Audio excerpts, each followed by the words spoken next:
आप सभी का इस वीडियो में स्वागत है। अब तक हमने त्रिभुजों की समरूपता की सभी कसौटियों यानी कि क्राइटेरिया ऑफ सिमिलर ट्रायंगल्स का अध्ययन किया। आज हम समरूप त्रिभुजों के क्षेत्रफल यानी कि एरियाज ऑफ सिमिलर ट्रायंगल्स के बारे में जानेंगे। दिए गए त्रिभुजों को देखकर आप क्या समझते हैं? यह समरूप त्रिभुज हैं क्योंकि इनकी संगत भुजाओं के अनुपात एक समान हैं। लेकिन क्या आप बता सकते हैं कि संगत भुजाओं के अनुपात और त्रिभुजों के क्षेत्रफल में क्या संबंध है? चलिए इस पर थोड़ी चर्चा करते हैं। त्रिभुज ABC व त्रिभुज XYZ दो समरूप त्रिभुज हैं।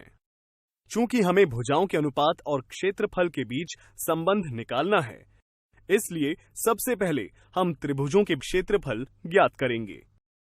चलिए दोनों त्रिभुजों से शीर्ष लंब यानी कि ऑल्टीट्यूड AM भुजा BC पर व XO भुजा YZ पर खींचते हैं।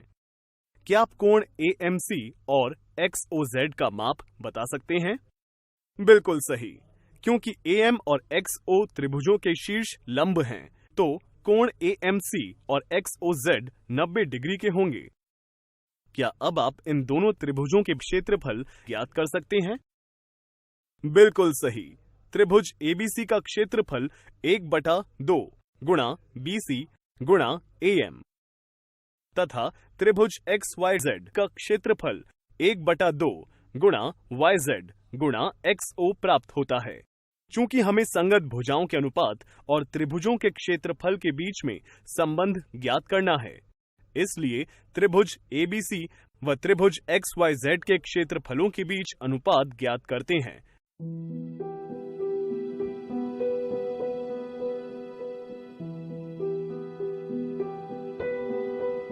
जिसे समीकरण 3 से प्रदर्शित किया गया है। आइए अब त्रिभुज ABM व त्रिभुज XYO पर चर्चा करते हैं। यहां हम देखते हैं कि कोण B कोण Y के बराबर है, क्योंकि यह समरूप त्रिभुज ABC व त्रिभुज XYZ के संगत कोण हैं, तथा कोण M कोण O के बराबर है, क्योंकि कोण M व O समकोण कोण हैं।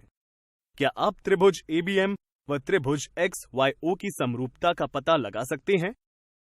शाबाश, यह त्रिभुज AA क्राइटेरिया से समरूप हैं।